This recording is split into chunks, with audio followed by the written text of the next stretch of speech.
Hi guys, welcome back to the channel. Hope you are doing great. So guys, अभी मैं हूँ तमिलनाडु के तंजौर में। और गाइस, हम आए हुए हैं यहाँ के एक प्रसिद्ध हिंदू मंदिर बृहदीश्वर मंदिर में, जो कि राजराजेश्वर तमिलनाडु के तंजौर में है। गाइस, आप देख सकते हैं यहाँ के मंदिर बहुत ही सुंदर हैं। हमने अपनी गाड़ी को पार्क करने के लिए यहाँ बाहर ही पार्किंग पर लगा दिया है और अब हम मंदिर की तरफ बढ़ रहे हैं। ये जो मंदिर है ये 11वीं सदी के आरंभ में बनाया गया था। यह मंदिर पूरी तरह से ग्रेनाइट निर्मित है। विश्व में यह अपनी तरह का पहला और एकमात्र मंदिर है जो कि ग्रेनाइट का बना हुआ है।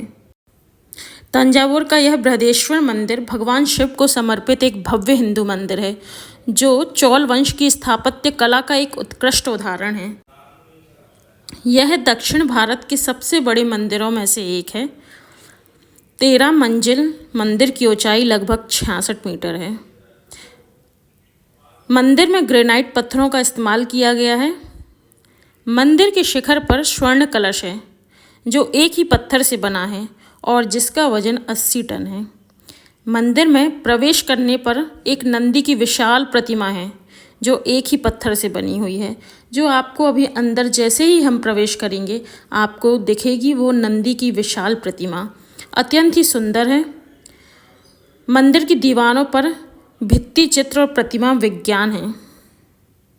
मैं आपको दिखाती हूँ। भगवान शिव को समर्पित यह मंदिर एक विशाल लिंगम के रूप में दर्शाया गया है। कावे नदी के डेल्टा क्षेत्र में कृषि गतिविधियों के कारण तंजावुर जिले को तमिलनाडु का चावल का कटोरा कहा जाता है। तंजावुर के मंदिर संस्कृति और वास्तुकला दुनिया भर में प्रसिद्ध हैं। यह चोल, पांड्या, नायक, मराठों द्वारा शासित ऐतिहासिक स्थान है और स्वतंत्रता तक ब्रिटिश शासन के अधीन था। ऐसा माना जाता है कि बृहदीश्वर मंदिर के विशाल विमान की छाया भी जमीन पर नहीं पड़ती है, क्योंकि मंदिर की वास्तुकला अद्भुत है, इसलिए इस मंदिर की छाया नहीं है। एक दोहरी दीवार वाली प्रांगण के भीतर स्थित बृहदेश्वर एक विशिष्ट द्रविड़ शैली का मंदिर है, जिसमें प्रवेश करने के लिए पूर्व में बड़े बड़े प्रवेश द्वार हैं, जिन्हें गोपुरम कहा जाता है। इस मंदिर में विशेष रूप से 2 गोपुरम हैं, जिनमें से पहला केरलंतगन गोपुरम है, जिसे राज की चेहरों पर जीत हासिल करने पर बनाया गया था। हमारे देश के प्राचीनतम मंदिरों में से एक है ये बृहदेश्वर मंदिर। बृहदेश्वर मंदिर दक्षिण भारत में स्थित प्राचीन वास्तुकला का एक नायाब नमूना है। यह मंदिर अपनी भव्यता, वास्तुशिल्प और बीचों बीच बनी विशालकाय गुंबद से लोगों को आकर्षित करता है।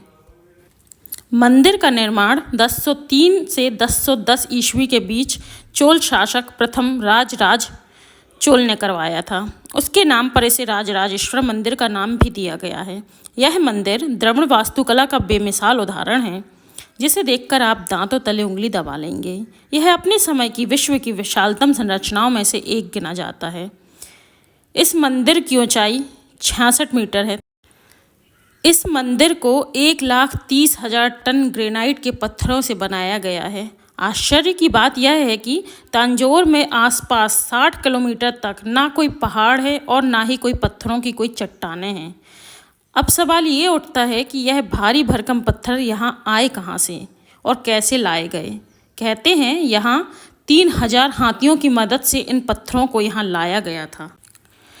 इन पत्थरों को जोड़ने में कोई सीमेंट, प्लास्टर, सरिया या फिर अन्य किसी वस्तु का प्रयोग नहीं किया गया है, बल्कि पत्थरों को पजल तकनीक से आपस में जोड़कर तैयार किया गया है।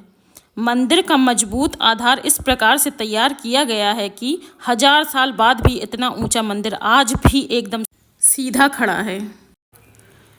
मंदिर के मुख्य आकर्षणों में से एक भगवान शिव के पवित्र बैल नंदी की एक बड़ी मूर्ति है, जो कि 13 फीट ऊंची और 16 फीट चौड़ी। यह मूर्ति एक ही चट्टान को तराशकर बनाई गई है। बिना नींव के बना यह मंदिर धरती की प्राकृतिक संरचना पर ही स्थिर है। मैंने आपको बताया कि मंदिर की छाया जमीन पर नहीं पड़ती है। यह मंदिर ग्रेनाइट के पत्थरों से बना हुआ है। यह मंदिर चोल वंश की शक्ति और वैभव का प्रतीक है। यह मंदिर अपने समय के विश्व के विशालतम संरचनाओं में गिना जाता था। यह मंदिर भारतीय शिल्प और वास्तुकला का अद्भुत उदाहरण है। यह मंदिर अपनी स्थापत्य प्रतिभा के लिए भी विश्व प्रसिद्ध है। भारत को मंदिरों और तीर्थ स्थानों का देश कहा जाता है। यहाँ लगभग हर इलाके में कोई ना कोई मंदिर देखने को मिल जाता है। इसकी वजह यह है कि भारत में लोग भगवान या ईश्वर को इतना मानते हैं कि उनके लिए विशाल से विशाल मंदिर बनवाने से जरा भी नहीं हिचकते। यह कोई आज की बात नहीं है, बल्कि ऐसा सदियों से चला आ रहा है।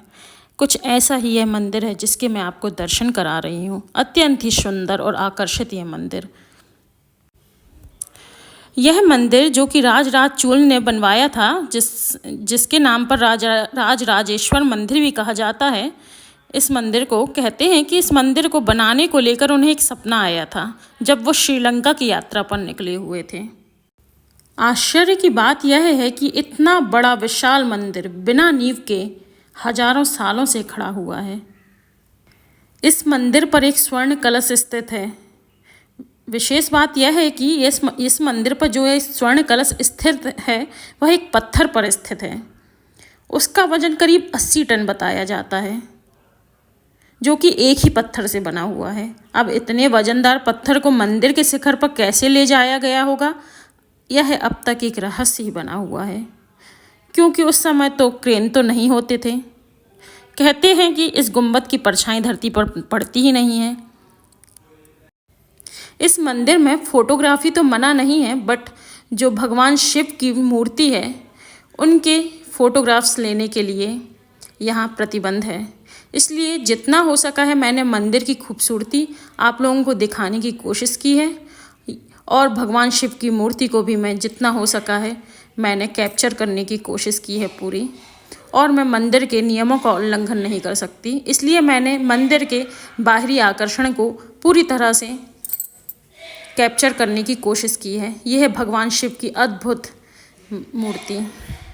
भगवान शिव सभी की मनोकामनाएं पूरी करें, सबको सुखी रखें, स्वस्थ रखें, निरोगी रखें। और यदि आप साउथ आएँ तो यहाँ के सारे मंदिरों के दर्शन करें। यहाँ के मंदिर बहुत ही सुंदर, बहुत ही विशाल होते हैं, और इनकी सुंदरता मन को इतना प्रसन्न कर देती है कि आपको एकदम सुकून मिलता है और आप स्वयं में खो जाते हैं। और भगवान शिव का ये विशाल मंदिर बहुत ही सुकून देने वाला, बहुत ही शांति देने वाला है। भगवान भोलेनाथ, भगवान महादेव त्रिदेवों में से एक देव हैं, जो कि सृष्टि और पालन संहार के लिए जाने जाते हैं।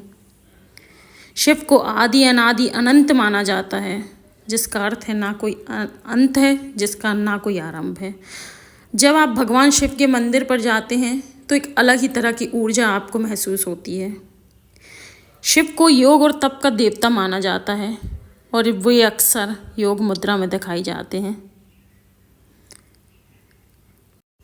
शिव का प्रतीक शिवलिंग, जो बहुत ही विशाल है इस मंदिर में, जिसके दर्शन से सारे कष्ट, सारे दुख दूर हो जाते हैं। शिव सभी को समान दृष्टि से देखते हैं, इसलिए उन्हें महादेव कहा जाता है। देवों के देव महादेव। शिव को शंकर, शंभु, नीलकंठ आदि नामों से भी जाना जाता है। एक अन्य कथा के अनुसार शिव एक जलते हुए खंभे से प्रकट हुए थे, जो कि मैंने आपको पहले वाले वीडियो में बताया है। शिव का नाम शंकर के साथ जोड़ा जाता है। लोग कहते हैं कि शिव शंकर भोलेनाथ। इस तरह अनजाने ही कई लोग शिव और शंकर को एक ही सत्ता के दो नाम बताते हैं। असल में दोनों की प्रतिमाएं अलग अलग आकृति की हैं। शंकर को हमेशा तपस्वी रूप में दिखाया जाता है। कई जगह तो शंकर को शिवलिंग का स्थान करते हुए दिखाया गया है। अर्थात शिव और शंकर दो अलग अलग सत्ताएं हैं। हालांकि शंकर को भी शिवरूप माना गया है। माना जाता है कि महेश, नंदी और महाकाल भगवान शंकर के द्वारपाल हैं। रुद्र देवता शंकर की पंचायत के सदस्य हैं। देवताओं की दैत्यों से प्रतिस्पर्धा चलती रहती थी। ऐसे में जब भी देवताओं पर घोर संकट आता था तो वे सभी देवाधिदेव महादेव के पास जाते थे। दैत्यों, राक्षसों सहित देवताओं ने भी शिव को कई बार चुनौती दी, लेकिन वे सभी परास्त होकर शिव के समक्ष झुक गए। इसलिए शिव हैं देवों के देव महादेव। वे दैत्यों, दानवों और भूतों के भी प्रिय भगवान हैं। वे राम को भी वरदान देते हैं और रावण को भी। भगवान शिव ने हर काल में लोगों को दर्शन दिए हैं। राम के समय भी शिव थे, महाभारत काल में भी शिव थे और विक्रमादित्य के काल में भी शिव के दर्शन होने का उल्लेख मिलता है। भविष्य पुराण अनुसार राजा हर्षवर्धन को भी भगवान शिव ने दर्शन दिए थे। आज के आधुनिक विज्ञान ने साबित किया है कि इस सृष्टि में सब कुछ शून्यता से आता है और वापस शून्य में ही चला जाता है। इस अस्तित्व का आधार और संपूर्ण ब्रह्मांड का मौलिक गुण ही एक विराट शून्यता है। उसमें मौजूद आकाश गंगाएं केवल छोटी मोटी गतिविधियां हैं जो किसी फुहार की तरह हैं। मैंने आपको इस वीडियो में कुछ रोचक तथ्यों के बारे में बताया है, जैसे मंदिर की खूबसूरती, सुंदरता, मंदिर का निर्माण कैसे हुआ आदि। आपको यह वीडियो कैसा लगा है आप मुझे कमेंट सेक्शन में बता सकते हैं। मंदिर आपको कैसा लगा ये भी आप मुझे कमेंट सेक्शन में बता सकते हैं। यदि आपको वीडियो पसंद आए तो आप प्लीज़ मेरे चैनल को सब्सक्राइब करें, लाइक करें और शेयर करें।